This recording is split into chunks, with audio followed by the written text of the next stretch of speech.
everybody. I'm Regina Bryan, and welcome to the Women of Empowered Living. Today's guest is one of our fellow community members and also a JMTer, Diane Burton. Hey, Diane, how are you today? Hey, Regina, I am doing great. Thank you so much. I'm so excited to be a part of this. I'm so glad you're here. So where are you joining from today? Regina, I live in Mountain Home, Arkansas. And for those who may not know where that is, it's in the very No. northern part of the state of Arkansas, up in the beautiful Ozarks.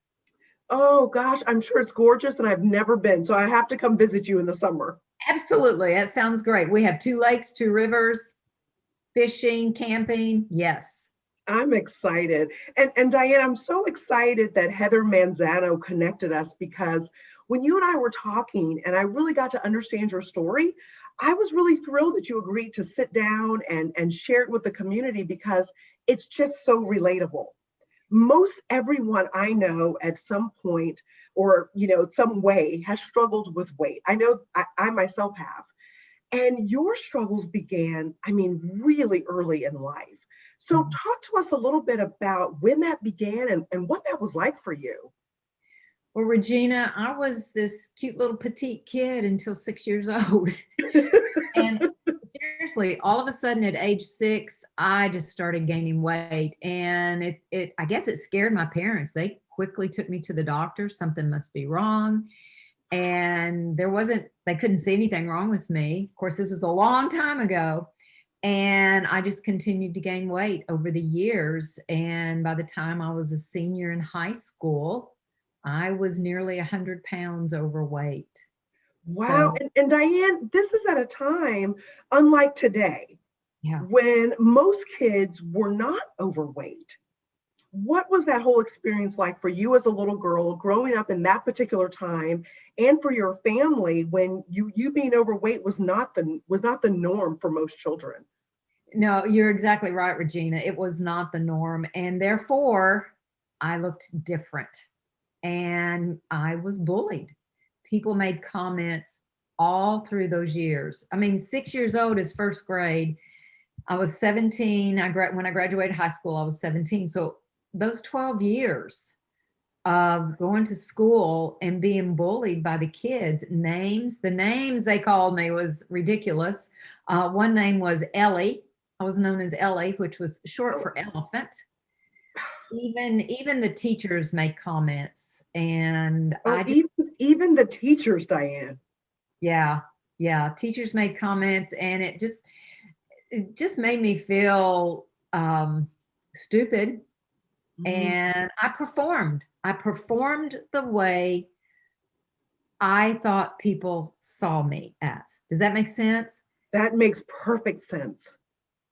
Yeah. As a matter of fact, I had a algebra 2 teacher who once told me, because I wasn't grasping algebra 2, and he said, "You might as well just sit in the study hall. When we have a test, you can come back and go back to the study hall."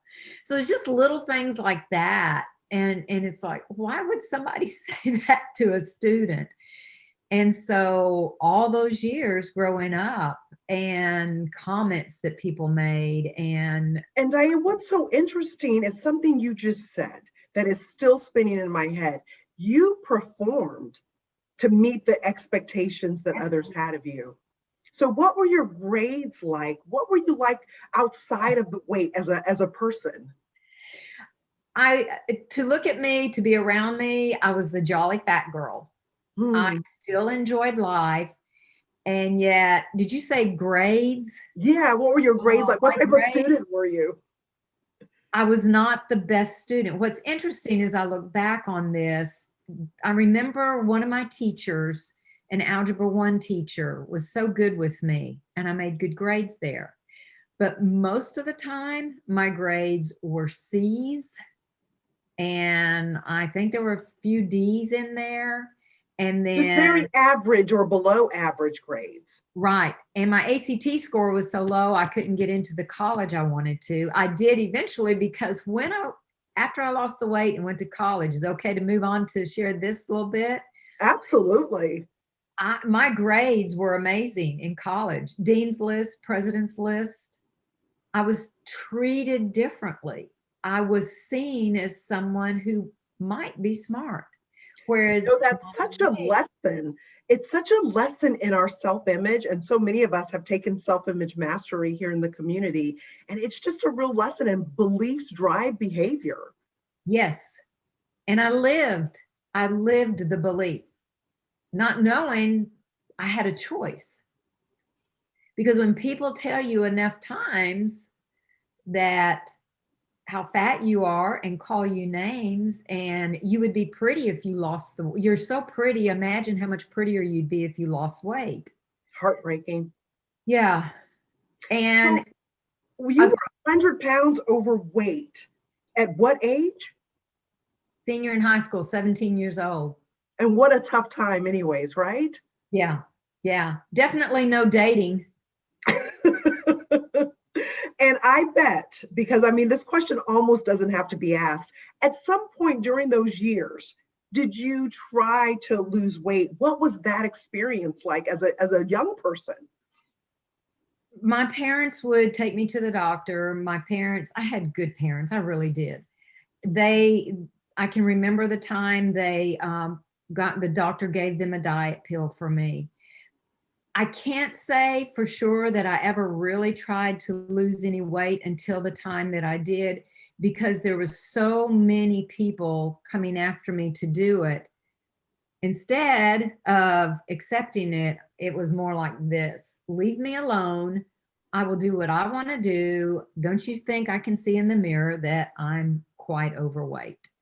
And So, so, so yeah. what happened then, Diane? I mean, 12 years or so, your whole time through grade school until senior year, overweight. And then you said something started happening to you in that senior year in the beginning of college. What happened to make you lose the weight? Well, I was starting in January of my senior year. I would go to school in the morning, and then in the afternoon, I worked at a bank. And actually, I'd started it before that. And so at this bank, several of the ladies were wanting to lose weight.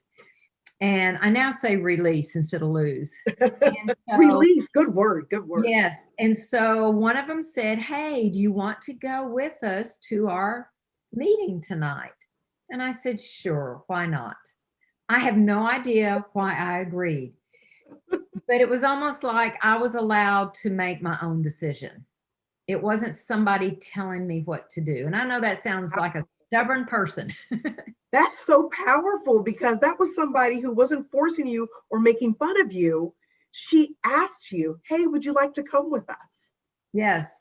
Well, let me tell you something that's really interesting, that this thought came to me just a few years ago.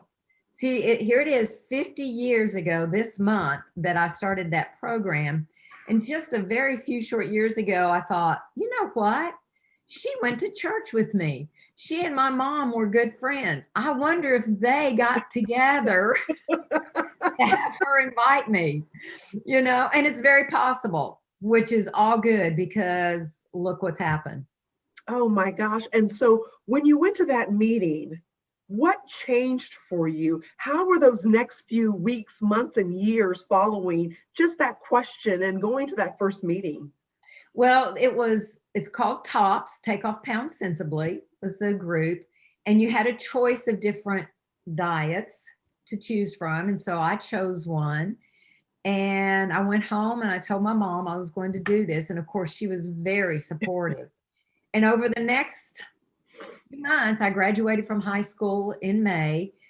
I ate that diet every day, and I took my lunch to school every day. And I tell you what, it was a decision I made. I'm going to do this. And I can remember sitting there and my friends around me with their sandwiches and their chips or eating the school lunch meat. And here I was with my salad and my tuna fish and my pickles or my boiled egg. And yet I stuck with it. I stuck with it. And by the time I graduated from high school, in those 4 to 5 months, I'm not sure, 40, 50 plus pounds were off. And then by the time I started college, I'd lost a lot, probably 70 pounds. And then what else had changed? You shed that amount of weight toward the second half of your senior year in the summer leading into college. Not only did you release that weight, what other things had started to shift in your life as a result? well, what's interesting is what I didn't let go of the words people said to me. I did go off to college. I started dating. I had so much fun. I was making good grades. So I was just enjoying life. Things were great. All the outside things, the Yes. dating, the fun, the new looks, but Yes, the inside was still sort of in a work in progress absolutely. And it was for 40 years. for 40 years. Yes. What, Yes.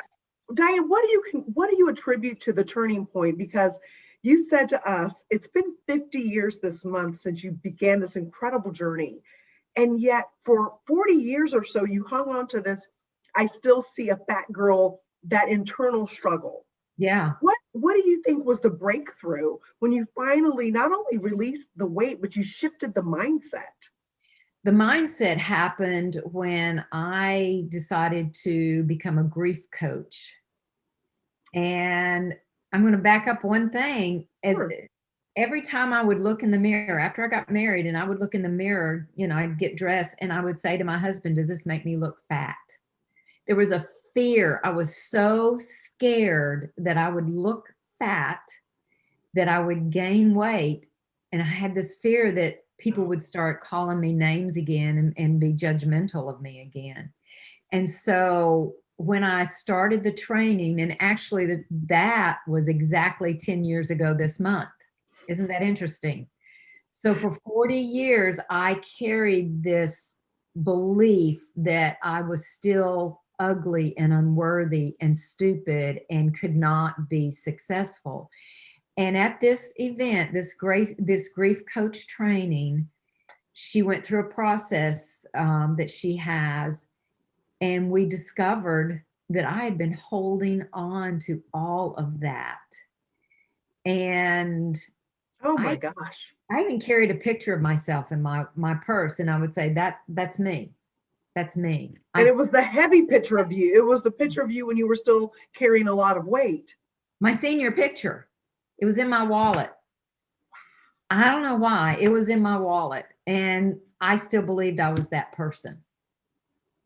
Wow. And it was 10 years ago this month during this grief counseling training, grief coach training. What do you think, working through that process, going through this training, was there anything in particular as you reflect back and look at that you can point to and say, I think that's where the mindset shift started? Well, in this process, we dig deep and find one real sticky thought. And the sticky thought was the fear of gaining the weight. Fear. And we begin to look at finding the gift in what I went through. Oh, Diane, slow that down for a second. So what you're telling us is it's part of this process was finding the gift in all those years and all that carrying around weight and the struggle to lose, and then this mindset, finding the gift in that. Yes, I now, when I coach, I talk to people about, let's find the lesson, the blessing, the gift in what you went through. And I had to learn to forgive myself for being that bully for 40 years. There was just so much that came out of that. And even on my flight home, because I flew to California for this, so I had a 4-hour flight.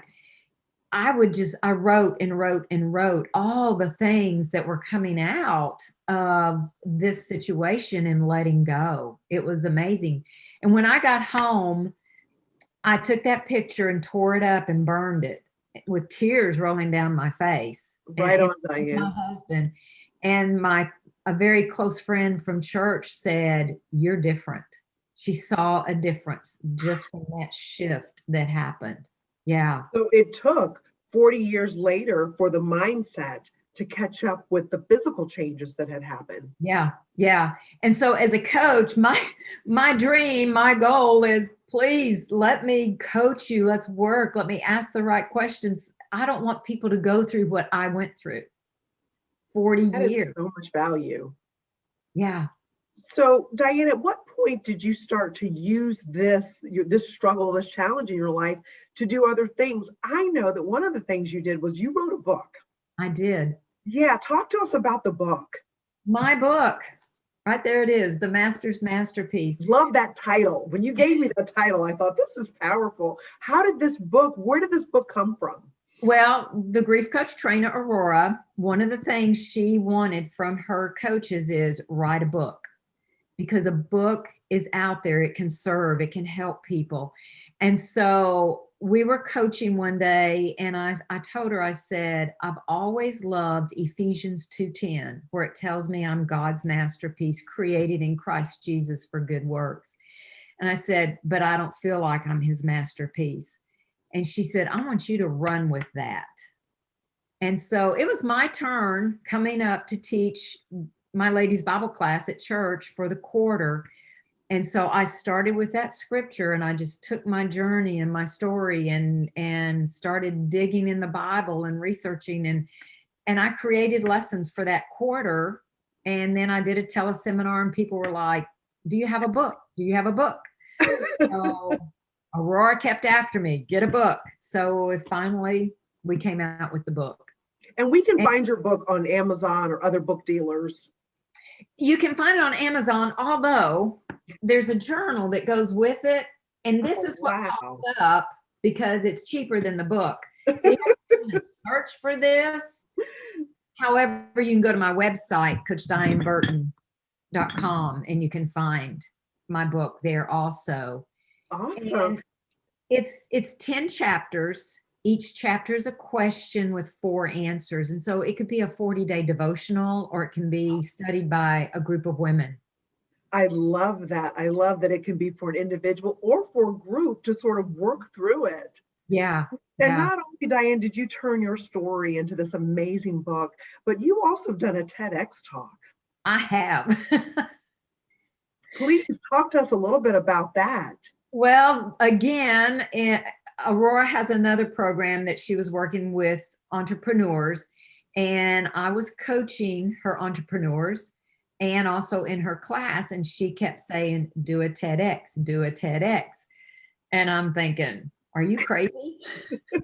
And so one day she said it again, and I thought, where I went to college, university, they did one last year. I wonder if there's going to be another one. And so I sent a message to a friend. She said, yes, it's coming up soon. And this was August. And so I finally got in touch with the person who was in charge of the TEDx, sent my information in, and I didn't hear back by the date that they said I would hear back. So I kind of went, I'm not going to have to do this, because I just kept thinking, who do you think you are? And then one night I get an email. It was only 5 weeks before the TEDx. And so I got it prepared, and 2 years ago, it was 2 years ago this past November that I did. How to go from bullied to bold. From bully to bold. I just love that. And you just said that you're a coach. So yes. Do you coach people through weight loss journey? Do you coach entrepreneurs? Talk to us a little bit about your different program and how you approach coaching in general. You know, Regina, I will coach anybody in any situation. I'm also a holistic cancer coach and a health and wellness coach. So I also work not only with people in life coaching, grief coaching, also with cancer issues. And so as a grief coach, what I discovered is I learned amazing methods and questions, how to ask questions to where I can coach anyone through situations in their life. I do a lot of direct sales coaching. I have a certification as a direct sales coach also. And so I work with a lot of women in direct sales. I work with just anyone who calls and says, hey, Diane, can we talk? And we sit down and yeah.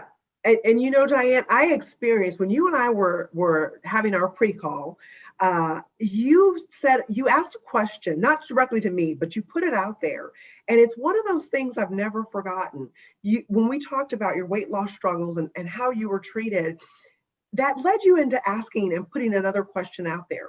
You said this, and I want our audience to really get this because I thought it was really powerful. You said, where in our lives are we bullies to ourselves? You said Yes. something to that effect about where else might you be bullying yourself? And I thought, whoa. I thought, Well, whoa. here's something, Regina. It was those 40 years I realized, and I talk about that in my TED, that words matter to others, to ourselves, and to God. And I realized that every time I looked in the mirror and I was critical of myself, or every time I questioned or I told myself I wasn't worthy, I was stupid, whatever, I was being very critical of myself and I was being a bully to myself. And then one day, Regina, I realized I was being a bully to God. Whew. Yeah, that just about knocked me to the floor. It was like a punch in the gut because every time I'm critical of me, I'm critical of this masterpiece that He created. And God did not make a mistake when He created me or you. No one. He did not make a mistake. And every one of us are unique. There's only one Regina Bryan on this earth who can do what you do. And if Regina tries to be someone else, the world will miss out on what God gave you to offer. And it's the same for me and whoever listens to this. And Oh, so wow. I realized what a bully I had been. And then I realized, now this may sound crazy, and I did a talk on this last year to a group. I was a bully to my brain. Oh, explain that one. Yes, a bully to my brain because my brain takes care of everything. And I had been feeding my brain incorrectly. The diet I was on was not good for my body or my brain. And anytime I said negative things, that was being a bully to both my brain and my mind. And so, just so many ways people can be a bully to this body.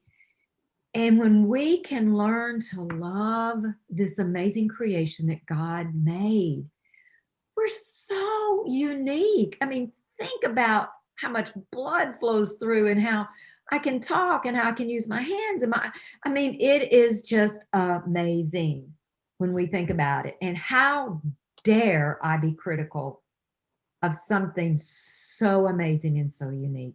The way we treat ourselves and talk to ourselves, and I mean, you are really giving it to us today, Diane. That is just, we would not talk to other people that way. No.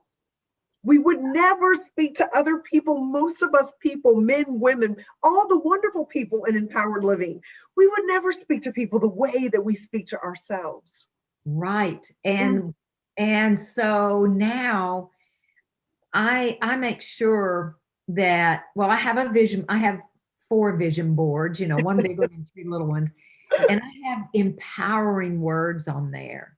And I have things on there such as I am God's daughter. I have healthy mind, healthy body, healthy soul. I have so many different things on there that are empowering to remind me every day that I'm a beautiful creation of God, as everyone is. And Uh, every eye that I look into, God created. And one other thing is, it's very important, be careful what you think or say to yourself because you are listening 100% of the time. oh my gosh. And it Diane, doesn't, that is, I mean, you have blessed us because that is a talking point. That is a reminder that we need almost daily in our lives. It's yeah. so easy to have one thing happen or to say something and just kind of pile on yourself. Oh, yes. I was queen of that.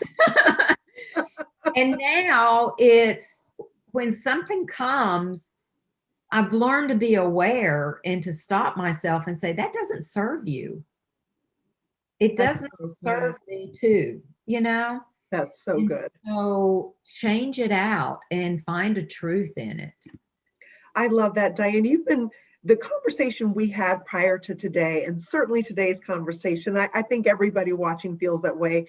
It's been such a blessing. What are you working on? Is there a program or something that you've created? If somebody wanted to work with Coach Diane, how could they do that? Well, I'm doing a mastermind right now. I've got another one starting on the 25th for Christian women to do 5 weeks as a mastermind through my book.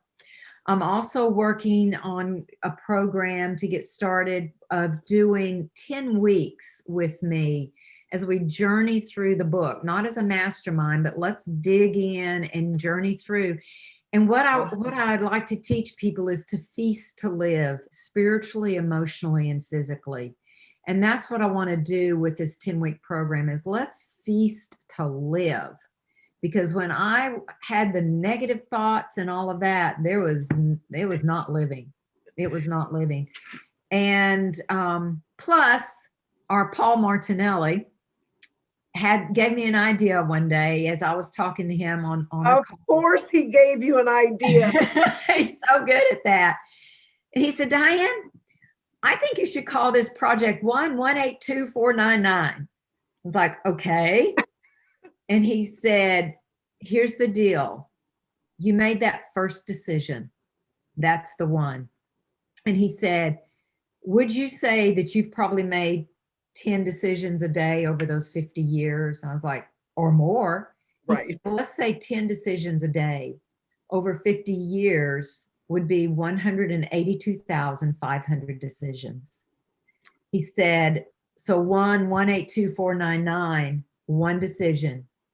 Back when I said, yes, I'll go to that weight loss program meeting, I said, yes, that was decision number one. And I took action and I had the desire. I took action. And since then, I've been making decisions every day. And someone might say, that's a lot of decisions. Well, you're making decisions all the time, and you're either making a decision to grow and be a better person, or you're making a decision not to. Right. There's no real neutral ground in our life. No, there's not. So let's make good decisions. Oh, Diane. And if anybody wants to work with Diane, I know your website, is it your name, Diane? Diane Burton? CoachDianeBurton.com. CoachDianeBurton.com, which will be on the Facebook page. Diane, you have just been a blessing and a joy as someone that I've been able to meet and spend some time with. Your energy is contagious. Thank you. I've so enjoyed learning from you and what you've gone through in your life. We love to ask all of our guests one final question. So speak to us about what an empowered life means to you. You know, Regina, as I thought about that question, it has to be that I want to do God's will. He has a plan, and it's not about me. It's about glorifying God, sharing Christ, and serving others. And when I can do that, that's an empowered life. You have so served us and added value to us today. Diane, you're amazing. If you want to work with Diane, you can find her in our community. You can find her at her website, CoachDianeBurton.com. Diane, my friend, it has been a pleasure having you today. Thank you so much. Thank you, Regina. It's been a joy. Thanks, everybody. Take care. Bye-bye.